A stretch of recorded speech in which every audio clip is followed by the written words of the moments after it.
বেনজিরের অপরাধের দায় সরকার নেবে না, দেশ ছাড়ার তথ্য জানেন না স্বরাষ্ট্রমন্ত্রী, আনার হত্যার তদন্ত করবে ভারত, নেপাল গেল ডিবি।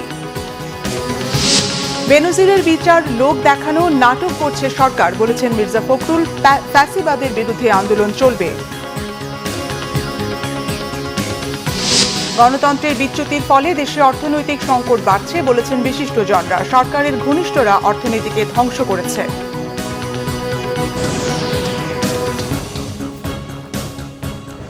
দেখছিলেন বিআরবি কেবল সংবাদ শিরোনাম, এবারে বিস্তারিত। সাবেক আইজিপি বেনজির আহমেদের দেশ ছাড়ার তথ্য সরকারের কাছে নেই বলে জানিয়েছেন স্বরাষ্ট্রমন্ত্রী আসাদুজ্জামান খান। তিনি বলেন, বেনজিরের দায় তাকেই নিতে হবে, পুলিশ বাহিনী নেবে না।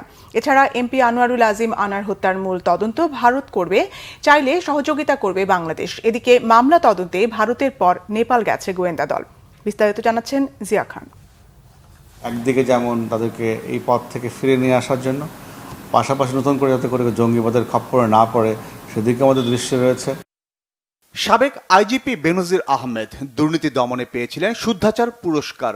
চাকরি থেকে অবসর নেয়ার 3 বছরের মাথায় তার ও তার পরিবারের দুর্নীতি নিয়ে তদন্ত শুরু করেছে দুদক।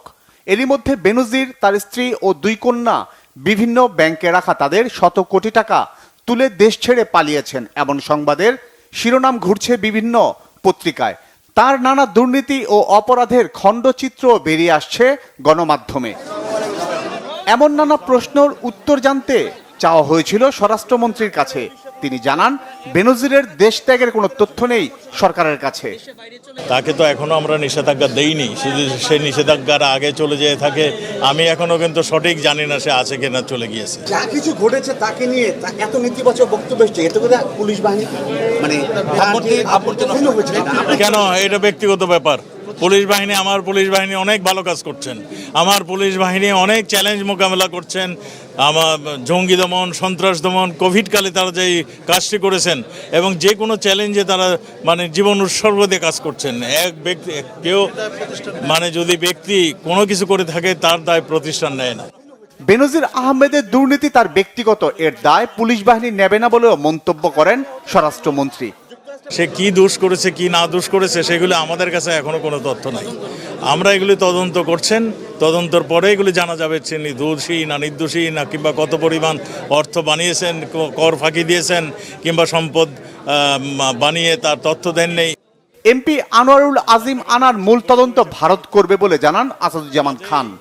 মূল যে হত্যাকাণ্ড অনুযায়ী যে মামলাটা সেটা ভারতেই হয়েছে এবং ভারত থেকে সেটা হবে এবং ভারতের সঙ্গে যুক্তরাষ্ট্রের বন্দি বিনিময় প্রত্যাবর্তন চুক্তি রয়েছে। কাজে এটা ভারত সরকারই তাদের কাছে আবেদন করবে, যেহেতু ঘটনাটা ঘটেছে তাদের দেশে। আমাদের দেশে হলে আমরা আবেদন করতাম, তখন মূল মানে এই মামলাটা আমাদের থাকে এবং তারা যদি পরামর্শ দেয় যে আমাদেরকে সম্পৃক্ত করে তাহলে আমরা সেখানে যাই সম্পৃক্ত। এদিকে এমপি আনার পলাতক খুনি সিয়ামের খোঁজে নেপালে গেল গোয়েন্দা দল।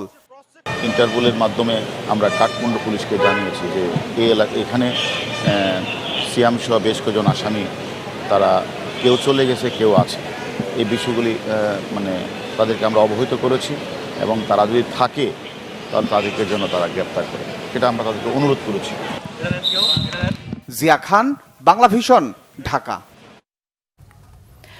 বিএনপি মহাসচিব মির্জা ফখরুল ইসলাম আলমগীর বলেছেন, একদিকে সরকার বলছে দুর্নীতি করে কেউ ছাড় পাবে না, সাবেক আইজিপি বেনজির ব্যাংক হিসাব জব্দ করা হয়েছে, দুদক তলব করেছে, অন্যদিকে বেনজির ব্যাংক খালি করে বিদেশ চলে গেছে। সরকার জনগণকে আহাম্মক মনে করেছে। বিএনপির প্রতিষ্ঠাতা শহীদ রাষ্ট্রপতি জিয়াউর রহমানের 43তম শাহাদাত বার্ষিকী উপলক্ষে জাতীয় প্রেস ক্লাবে আলোচনা সভা করে বাংলাদেশ সম্মিলিত পেশাজীবী পরিষদ। এতে বিএনপির মহাসচিব মির্জা ফখরুল ইসলাম আলমগীর বলেন, জিয়াউর রহমান তলাবিহীন ঝুড়ি থেকে দেশকে টেনে তুলেছিলেন। অর্থনীতি, কৃষি, শিক্ষা, স্বাস্থ্য প্রতিটি সেক্টর বিপ্লব ঘটিয়েছিলেন। তিনি বলেন, এখন ফ্যাসিবাদের বিরুদ্ধে লড়াই করতে হচ্ছে বিএনপিকে। 60 লাখ নেতাকর্মীরা নামে মামলা, হাজার হাজার নেতাকর্মীকে হত্যা করা হয়েছে, গুম করা হয়েছে অসংখ্য নেতাকর্মীকে।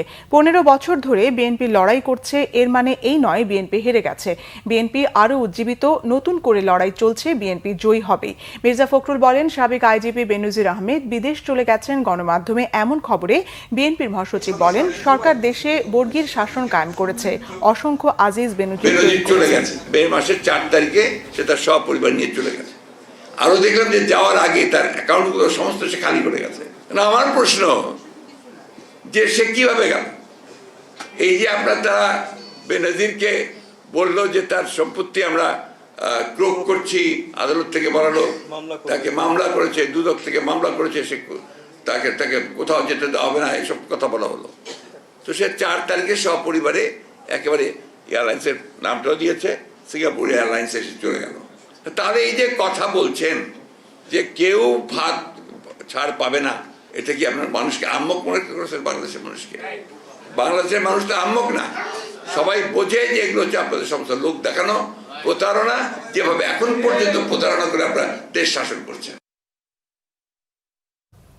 গণতন্ত্রের বিচ্যুতির ফলে দেশে অর্থনৈতিক সংকট বাড়ছে বলেছেন বিশিষ্টজনরা। তারা বলছেন, সরকার ঘনিষ্ঠরা দেশের ব্যাংক ব্যবস্থা ও অর্থনীতিকে ধ্বংস করেছে।